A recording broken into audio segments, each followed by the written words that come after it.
Hey, you guys, it's your girl Cherie.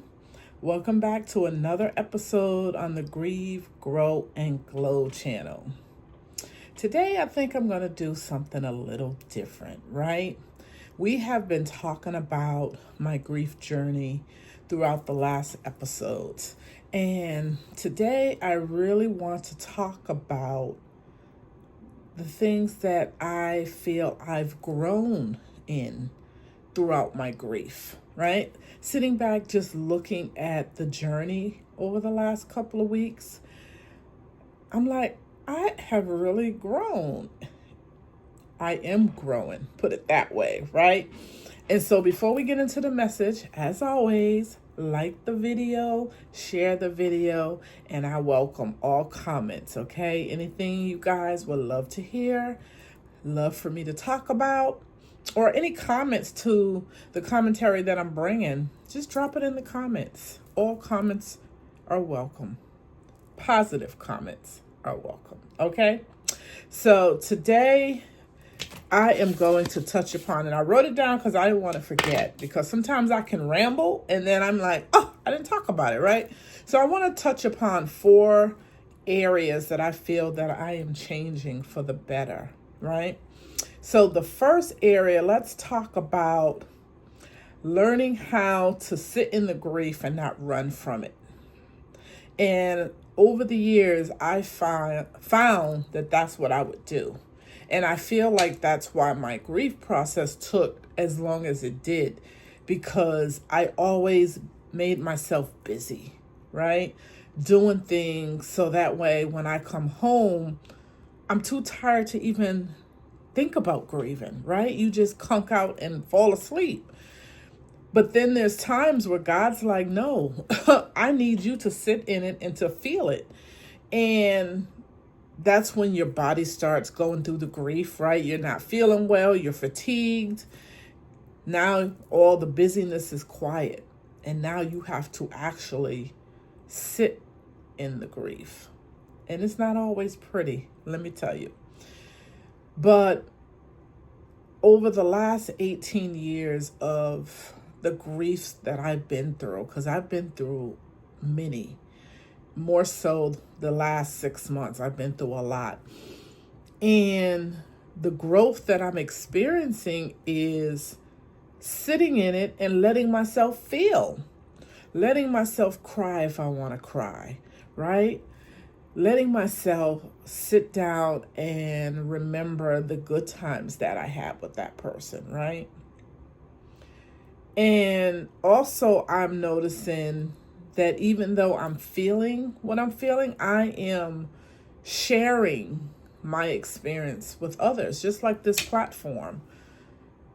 Growing in my grief where I am sharing the knowledge. Whether someone takes my advice or not, it's coming from a good place. It's like, this is what I've experienced. Maybe this will help you to feel a little better.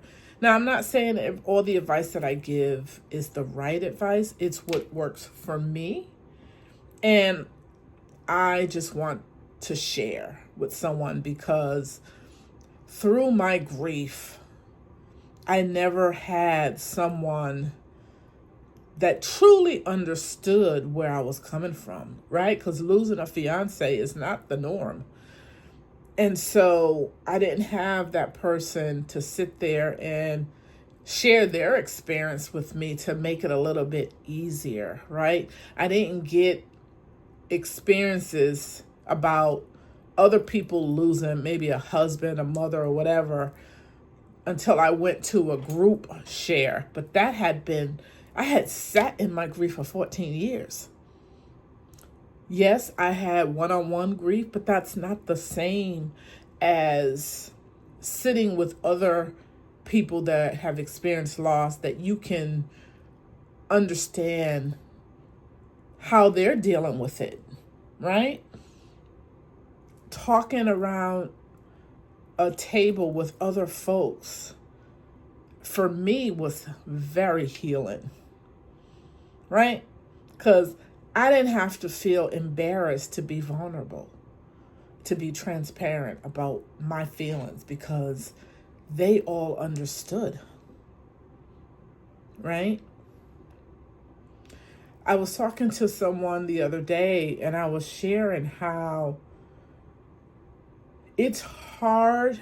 I feel like it's harder when you're dealing with grief, when you're by yourself. Because when you're by yourself, you don't have someone to pick you up when you're spiraling down that rabbit hole, right?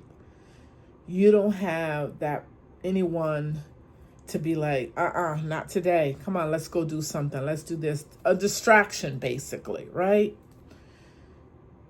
It is extremely hard to deal with grief by yourself. And I know God always says He doesn't give you more than you can bear, right? He gives His toughest assignments to the strongest. Something to that effect. I'm paraphrasing, okay? Yes, I'm strong because I had to be strong. And sometimes, if I'm being completely honest,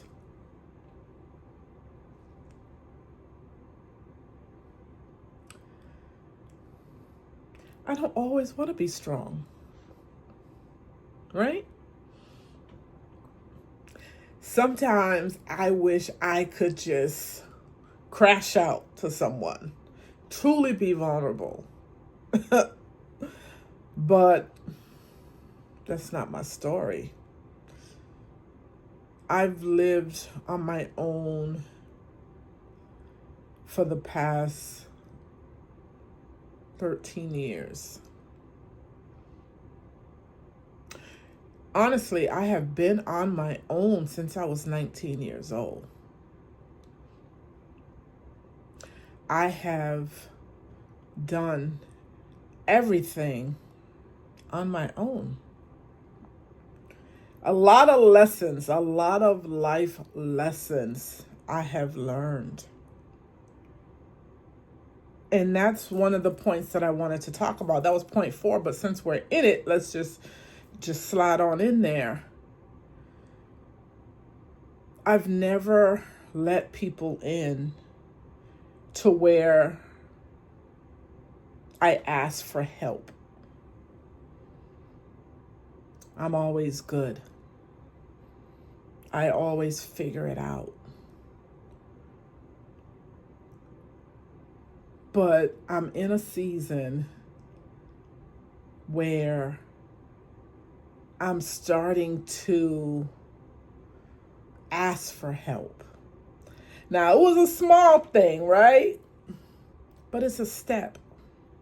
Because when I had to travel to Florida a couple of weeks ago, I didn't want to drive to BWI. I didn't have the capacity, right, to drive, the headspace. And I wanted to fly directly into Key West. And the only way to do that was to fly out of Reagan. And I'm not really familiar with Reagan. I didn't want to figure it out, how to park and all that. And so I asked 2 girlfriends, if they wouldn't mind dropping me off and picking me up. And they had no problem with that. It was just me asking. That was a huge step for me. And I was talking with my therapist this week. Love her. If you don't have one, get one. She's just like a girlfriend, right? We talk about it. And I could talk to her just like I'm talking to my girls. Say whatever I want to say and be Cherie. And she loves it, right? And we just talk. And I just be able to throw up everything that I'm feeling to her. And she challenged me this week because she was like, that was a huge step for you. I think I've been with her going on 2 years now. And she's like, that is huge. Because 2 years ago, you would have never asked anybody. You would have just figured it out. Or I would have took an Uber and spent the money and figured it out later. So she's like, I'm challenging you over the next few weeks to let people in. Let people help you when you need help, and stop trying to be strong all the time. And it's not like I want to be strong. I've always had to be strong. It's my normal. It's I don't think about it. Something has to be done, I figure it out. But I'm in a season where I'm tired of figuring it out, right? I can't wait till I do find my person where I will have that support system, where I could be in my soft era and not have to be hard all the time, right? And so that's growth, right? I'm grieving, but I'm growing. And I love that for me, right? So the second point kind of falls in with letting people in. And reason why I say that is because I notice that when others are grieving, I am quick to offer any type of suggestion, any type of help. If I'm a nurturer, I always want to make sure people are good, because I'm doing the things I wish I had. And not doing it for anything in return. If I see someone really struggling, if I get on the phone and just talk with them and let them get it out, I don't have to say anything. Just sit there and let them grieve. Or offer some suggestions. Not that they have to take my suggestions, but just anything just to relieve some of the pain. Things that have helped me, right? Which to me, right now, I'm in a space where I'm protecting my peace, right? With resolving relationships that didn't serve me. Doing things that make me feel good, right? Like going to the spa or going to the market. And one thing that I absolutely love is flowers. Just buying myself some roses, some flowers, just having that on the mantle in my kitchen and just seeing it. It does something to me, right? Candles burning while I'm maybe sitting there watching TV or doing some business or whatever, just having a nice scented candle. It's something small, but it's soothing for me. Sometimes sitting in this house 2 or 3 days doing nothing is soothing for me. That's my form of self-care. And I love that for me, because years ago when I was grieving, I'd sit in it to the point where it drove me to depression. And that's not my story now. I know when I'm starting to go down that rabbit hole, how to pick myself up and be like, we're not doing that today. Go take yourself outside, go walk. This weekend was absolutely great because I love my girl time. Absolutely love girl time. One of my girlfriends, she's busy with her son this weekend, which was fine. We had a conversation, me driving home from work, and it was the best conversation. I just love where we could sit there and just dump our feelings on each other and lean on each other and feel so much better. It's like God knew I needed that conversation, because I don't get a lot of girl time. And it's like, as soon as somebody wants to do something, I'm there, I'm ready, let's go, right? And so I went out and had breakfast with my girlfriend. We hadn't seen each other as far as hanging out, a little over a month. We were supposed to get together a couple of weeks ago, but I was sick. And I was sick that I couldn't go out. I was so upset. But I didn't want to get her sick too. And I didn't have the energy to go out. So just having that girl time yesterday, sitting down, just talking and sharing and really getting to know each other. Because again, I'm letting people in. We are newly into a friendship, and I'm slowly opening up those walls. Because everybody knows Cherie don't open up to everybody, because I've been burnt by a lot of people. And people say they show you who they are early. And I've always been the one to love on people and be like, everybody's my friend. That's my friend. That's my friend. That's my friend. No, everybody is not your friend. And I've learned the hard way. So now it's taken me a little bit longer to trust people. I'm in this little box. But this is my season to slowly let people in that truly want to be in. And so I'm just happy. I'm in a happy space right now. It's not always great to be alone, but I feel like God still has me isolated for a reason. There's still some growing that I need to do, and I'm okay with that, because it's opening my eyes to different ways of dealing with my grief, different ways of dealing with people, different ways of just doing things out of my comfort zone, right? Working on my health was top priority last year. And almost 1 year later, I'm still on that journey. And that's a form of self-care. And I would have ran a long time ago. I tell my trainer that all the time. This is progress, okay? So even though them pounds go up and down, sis, know that I am being consistent and I'm doing the best I can, because normally within 2 months, I am gone. But Cherie has grown.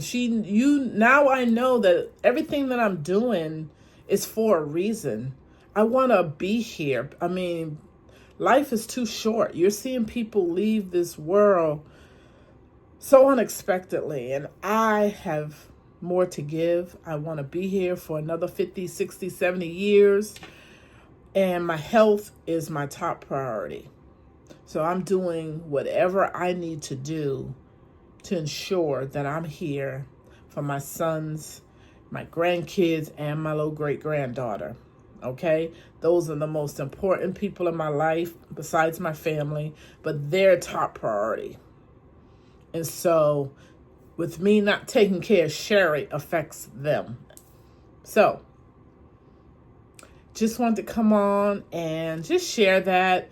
I was sitting around like, what am I going to talk about today? I had no idea what I was going to come on. And God was like, just talk about the little things that you're growing in. Someone needs to hear that it's not all bad. It's not all pain. When you're dealing with grief, you will learn some lessons, and you gotta go through the obstacles and the challenges to grow. We don't want to hear that when we're in it, but when you come through it and you look back, God will reveal the reason you had to go through the challenges, the sadness. It's not easy, but we are here as a community to be able to lean on each other, to share experiences, and to know that we are going to be okay. God got us. And It doesn't always look good in the beginning. Trust me. And there's still days that I go down and I think about my fiance, and there's sadness, there's tears. But it's a different tear. It's a different sadness. It's like I got my guardian angel around me, where when I'm struggling, I talk to him. And it's a sense of calmness that comes over me. It really does. And I just feel like he's like, okay, babe, you got this. And I always be like, Matthew, when my husband gonna come? Stop blocking. I always have to throw that in there, just a little humor. But no, I know he always wanted the best for me. It's just not my time. It's not my season. And I'm okay with that. Right now, it's working on Cherie. It's growing. And it's just doing the things that make me feel good. Like my TikToks. I know you guys might have seen my TikToks come across the channel. That's another form of self-care. Love dancing. Always love dancing. So to get on for 5 minutes a day, because I usually do about 4 to 5 videos, takes me to a whole nother place. Doesn't even seem like I'm in front of a camera. It's just the songs. It starts bringing back memories. It's soothing. So find something that makes you feel good. Anything. Reading, walking, going out with your friends, watching your favorite shows on TV. Just something. Find 2 or 3 things that you absolutely love. And when you find yourself feeling down or low or heading toward depression, pick yourself up by doing one of those 3 things. Guarantee you it will put you in a different headspace. Okay? So, all right, guys, this is your girl, Cherie. Again, please like the video and share the video. We definitely want this message to get across to whoever needs to hear it. I do these videos for you and for myself. And I take notes on the things that I say to you guys, because when I do feel like I'm in a low day, these videos help me to remind myself, would you tell your community, your sisters, right? So I want you guys to have a blessed week. Do something amazing. Go buy yourself some flowers. I need to go buy myself some flowers. It's time to re-up, because those roses that's downstairs, it's on their last leg. So I need to do that as well. And I will, but before the end of the week, go get me a nice bouquet of flowers. So again, this is your girl, Cherie, on Grieve, Grow, and Glow. Deuces.